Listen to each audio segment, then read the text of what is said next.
So how have you gone about actually outsourcing and hiring employees for your business? Because with the agency model, the thing that I always saw was it's very difficult to hire those key employees that enable you to actually scale and get intelligent people that are actually going to stick with you for a longer period of time, pay them enough. And it's just like a very difficult business model to actually outsource for, because people are working on client accounts they don't necessarily care about. And it's kind of, I think it's in $100 million leads or $100 million offers. It's like the agency flow is like you hire a client, you get a client, you give your best employee to that client for like 2 months.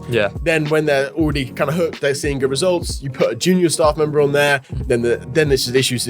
And then it's just like the clients churn very, very quickly because it's hard to find those good key employees. So how have you gone about finding those good key employees?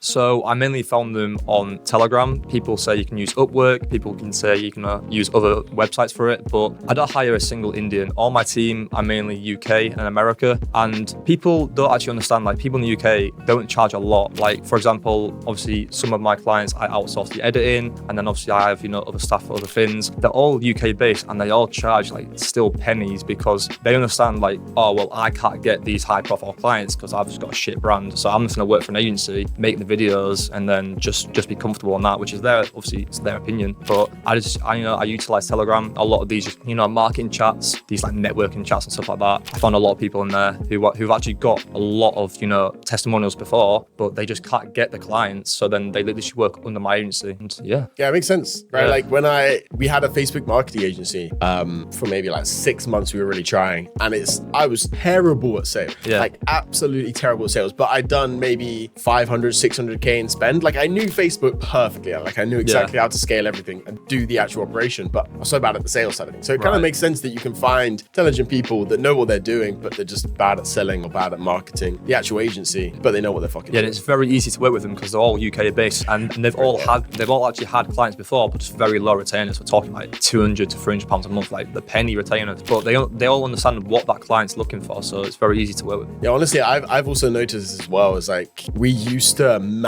have like VAs for everything, like virtual assistants, like Indian, Pakistani, Filipino, a lot of Filipino, but the communication is just very different. They're great for certain things, and if you find the right ones, they're wonderful, but it's very difficult to find those wonderful ones, and often it's just cheaper because it takes so much of your mental space to worry about them and train them, to just get an English employee. And it's like an English employee, really, you can pay them like £11-12 an hour, and they can, if they're a bit younger, maybe still live at home or live in a house share or a cheap flat, it's like you can live okay on £11 I paid them even less than that. I paid them even less than that. Because then also you can sell the vision to them, right? Like they know if they understand this skill, they start to learn this skill, maybe in 1 or 2 years, they could get paid even more, or they could go do their own thing as well. So it's like there's future potential for them. So they would prefer to work for less rather than work at fucking Tesco's for like 10 quid an hour. Exactly.